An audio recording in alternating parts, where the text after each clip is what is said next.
Do you know what it means to be a motherless daughter? Did you know you can have mother loss without mother death?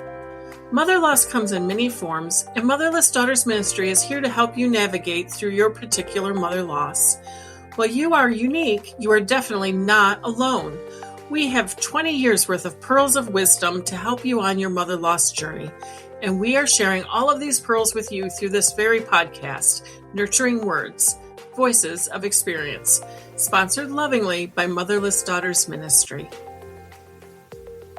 Hello, I'm Gladys Bell, your host.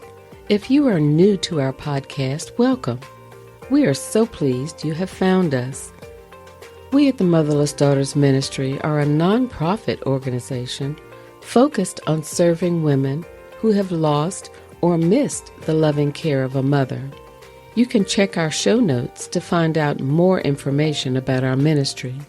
We're excited about the programs and offerings we have coming up in 2026 and would love to have you join us. If you are a returning listener, we want to say thank you so much for listening to our podcast. We hope you are encouraged with our episodes. If you enjoy them, would you take a moment to rate and review our podcast on whatever platform you use? This is a simple task that helps make sure our podcast reaches motherless daughters.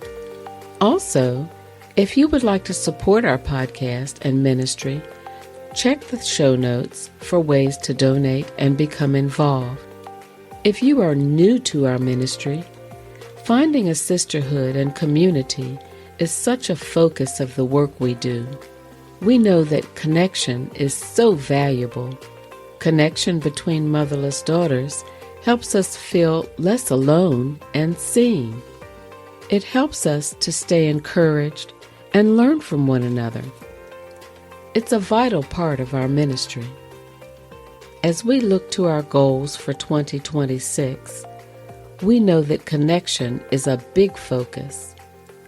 That got us thinking about a blog we posted a few years back where one motherless daughter talked about her goal for the year in terms of connection. Let's listen to her story.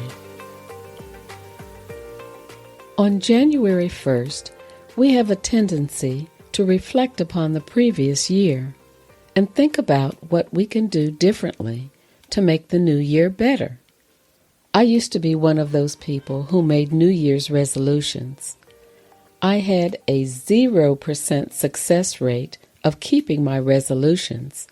So 3 years ago, I decided to take the one-word challenge.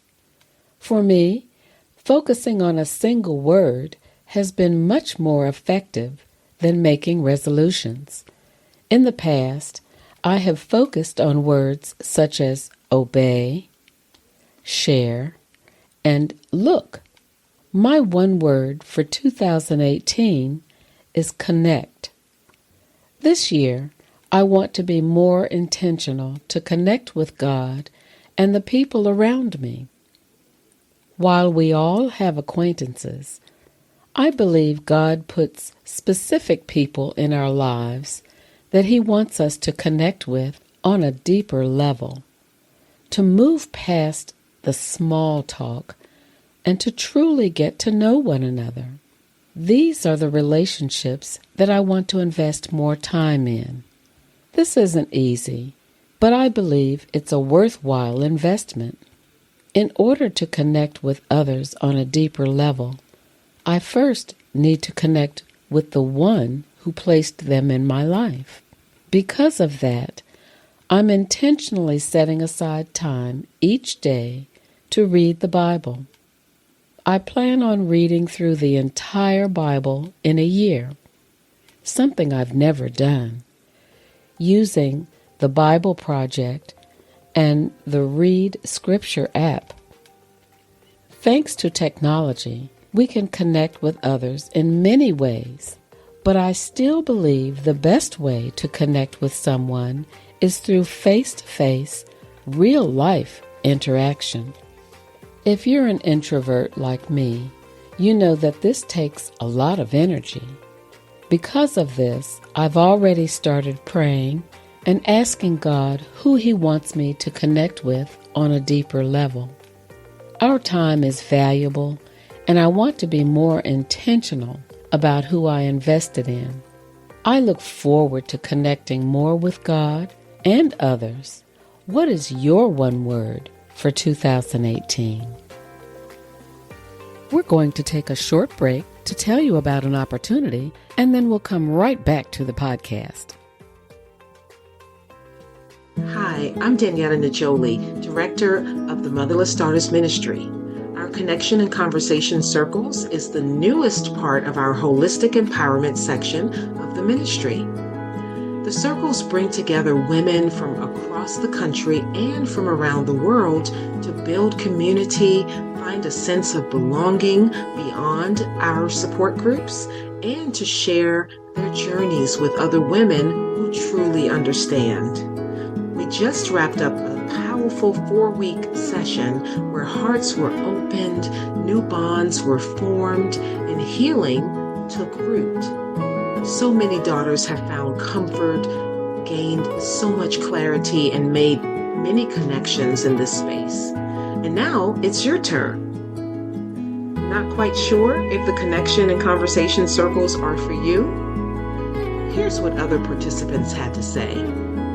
This was a wonderful and comforting opportunity, and I believe this group will be continuing on its own.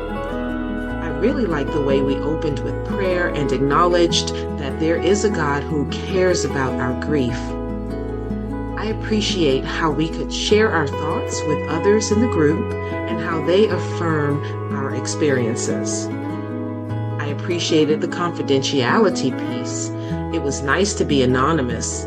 Didn't have to filter anything. The quality of group leaders who also experienced mother loss, connections within the group, and learning from one another.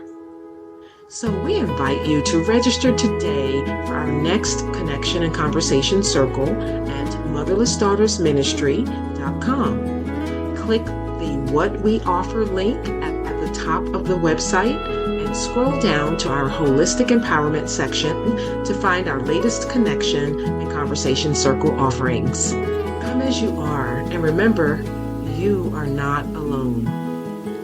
And now, before we go, let's have a few reflections from our podcast administrator, Sarah Lynn Wells. Thank you, Julie, for sharing that encouragement. Have you ever tried the one-word challenge? A few years ago, I decided it was something I wanted to try. I was never great at keeping my New Year's resolutions, and I thought this was an interesting approach. I decided that year my word would be presence. I was feeling very pulled in different directions and worried at times maybe I wasn't as present in the moment, especially at home, as I wish I was. It was eye-opening to see all the different ways that word was sort of illuminated or showed up in my life throughout that year, and lessons that I learned. I love Julie's choice of a word, connection. Connection is such an important word to motherless daughters, and it's such an important word to Motherless Daughters Ministry. Our ministry recognizes that so many motherless daughters struggle with connection. So much so, last year, we started connection and conversation circle groups for that very reason. We so often hear motherless daughters lament that they struggle to feel connected with others as most of their friends aren't navigating the same journey they are. Perhaps these motherless daughters lost their mom at a young age, or maybe dealt with emotional abandonment and narcissism that's difficult to explain or for others to understand. I've seen firsthand the relief that washes over a motherless daughter's face when someone articulates an issue that they are struggling with as well. And I know I've felt that as well. It feels like a weight has been lifted off your shoulders when you realize it's not just you. You're not alone.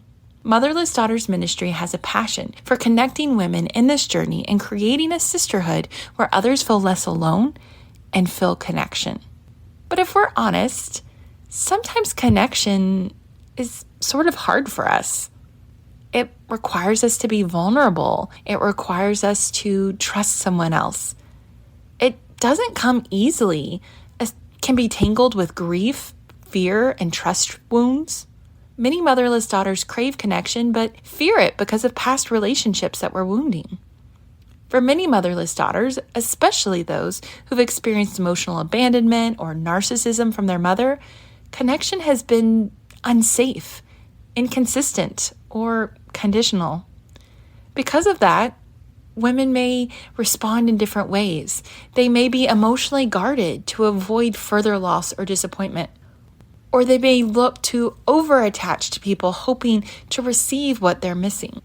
But let me encourage you that when we connect with a God who never leaves us, we can gain courage to connect with others He places in our lives. We can find peace knowing we can connect with a God who is emotionally present and who will never abandon us. Though my father and mother forsake me, the Lord will receive me, says Psalm 27:10. God invites us to attach to Him first, so we are no longer looking for people to meet needs that they were never designed to carry, but we are finding that grounding and that connection in God. It can give us the encouragement to connect with others, to be more vulnerable, and to see the gifts that He is placing in our lives with connection. When God becomes our primary attachment, we can see others as encouragers and companions, not replacements for something we feel is missing. Our prayer for motherless daughters is that they feel seen by God, delighted in by God, and emotionally safe. When they have that connection with God, it can be so healing, and it can bring healing connection to others. It's not about finding the right people, but becoming grounded enough to recognize safe ones and to be able to connect with others, even if it can be hard, it costs being vulnerable, or sometimes can feel a little messy. But you have that connection with God that can give you the strength to connect with others as well. So what helps you connect with God? Not polished prayers or spiritual performance, but real presence. Because when God becomes the place we are nurtured, human relationships flourish as well. They start feeling more like gifts. Some ways that we can connect with God can be simple things. Spending 5 minutes a day intentionally connecting. Not striving or fixing or trying so hard. For me, it's something like journaling. That can be really helpful to get some of my thoughts out. Writing out a prayer has been very helpful for me. Or maybe journaling a question like, God, how do you see me today? Notice how that affects you, affects your emotional regulation, affects your expectation of others as you continue to focus on your connection with God. Many women carry shame for feeling like they're struggling in relationships, but maybe you're not bad at connection, you just never were given a safe place to learn it. And God can be that safe place. And when we put our connection in God, that can help us to learn how to connect with others as well. And that's our prayer for the ministry, is that you feel that connection with God and that safety and loving relationship with Him. And then you can also connect with others. If you are interested in ways to be able to do that, check our show notes for some of our groups, courses, all the things that we have available for motherless daughters. And also check out our blog. You can find blogs about mother loss, about connecting with others, and also about growing in your faith with God, growing in that connection. We pray for 2026 for motherless daughters to know and feel more connected with God. Thank you for joining us on today's podcast. If you are in need of more nurturing words and voices of experience, we encourage you to listen to our other episodes, hit subscribe, and come check out our Motherless Daughter resources on our website at motherlessdaughtersministry.com. You can also find us on our YouTube channel and in our Facebook community, Motherless Daughters Ministry. We hope you'll come visit us, and we look forward to you joining us again next time. Until then, stay well.